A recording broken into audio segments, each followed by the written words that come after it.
Hello বন্ধুরা, সবাই কেমন আছো? আশা করি সবাই খুবই ভালো আছো। তো অনেক দিন পর একটা ভিডিও নিয়ে আসলাম।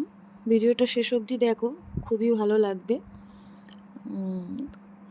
অনেক দিন ধরে একটা ইচ্ছে ছিল, আজকে সেই ইচ্ছেটা পূরণ হলো। বেশ কিছুদিন আমার ফেসবুক ইনস্টাগ্রামে আসছিল বারবার জিনিসটা, ভীষণই ভাইরাল হয়েছে। তো হয় না, সবার মুখে মুখে শুনে একটা বিশ্বাস জাগে মনের ভেতর। তো সেই বিশ্বাস নিয়েই আজকে চলে গেছিলাম আমি।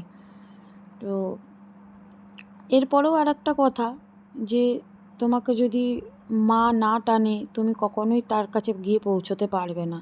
তো হয়তো এতদিন ধরে মা আমায় টানছিল না, তাই আমি গিয়ে পৌঁছতে পারছিলাম না। কিন্তু জানি না হঠাৎ করে আমি আজকে কি মনে হলো যে যাবই। আর সত্যি কথা বলতে মা না টানলে আমিও যেতেও পারতাম না।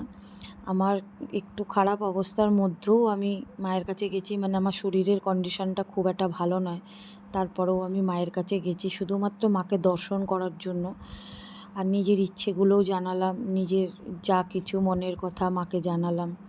সত্যি মায়ের মুখটা যে এত সুন্দর, সামনে থেকে না দেখলে কেউ বিশ্বাসই করবে। ভিডিও বা ফটো কোনোটাই ভালোভাবে করতে পারছিলাম না, কারণ ওখান থেকে বারণ করছিল।